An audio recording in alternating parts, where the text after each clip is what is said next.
everybody? Welcome back to A Beer a Day with TK. It's an overcast Tuesday afternoon here in Findlay, Ohio. I'm sitting out on the back deck getting ready to enjoy a beer after work.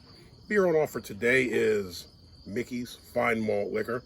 For most of the people that watch these videos, we're probably into craft beer now. And the goal is to get as many check-ins on Untappd and try as many different beers from different countries and breweries as possible. That being said, most of us started drinking stuff like this. The first beers I remember drinking were 40s of really bad beer. Most of those things probably aren't even production today.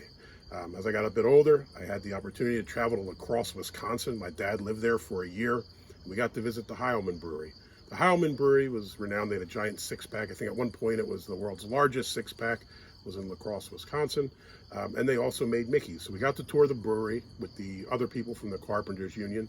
And after the tour, you'd all go to the beer tasting room where you had some tokens for free beers, but they didn't really take the tokens and they just let you drink some beer for a while. So that was kind of a unique experience. Mickey's also has a special place in my heart for my undergraduate days up at Kutztown University. Before we were old enough to get into the bars and before we, I guess, were gutsy enough to try to get in, we would go and get 40s of Mickey's and Mickey's Ice from a local shop, pile them all into a hockey equipment bag and bring them into the dorms. And then you drink them all in the dorms and try to dispose of 20 or 30 Mickey's 40s bottles without anybody catching on. So, you know, it's kind of a beer that takes me on a stroll down memory lane. I also thought it's kind of neat that the bottles look like the hand grenades and they have the big mouth, which makes it a bit easier to drink. If you look at the beer, it kind of pours straight yellow. Get a little bit of head to it, nothing too crazy. Fair amount of effervescence of bubbles here.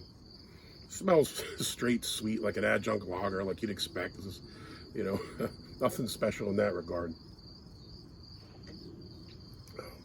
Sweet, again, like you'd expect with the adjunct, kind of sweet corn kind of thing going on. We also do get a little bit of malt.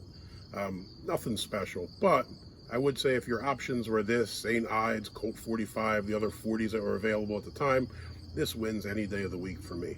Kind of light, kind of easy drinking, and even though it's a 5.6% ABV, I really don't think that it tastes boozy compared to some of the others. I looked on Untappd, it's a 2.62, and Beer Advocate gives it a 2.51. I was surprised. I thought that they would bash it more than that. But if you read some of the entries, I think a lot of them are people in the same boat as me. This is what you tried, you know, in your early drinking days, and you're kind of nostalgic for it. It has a bit of a throwback vibe going on. So Mickey's Fine Malt Liquor, you get the thumbs up. You did back in the 1990s, and you still do today. I'm going to drink another one of these. If you've had Mickey's and you like it, let me know what you think about it below. If you like the video, please hit thumbs up, let me know. And if you want to see more content like this, please hit that subscribe button. Till next time, Sláinte.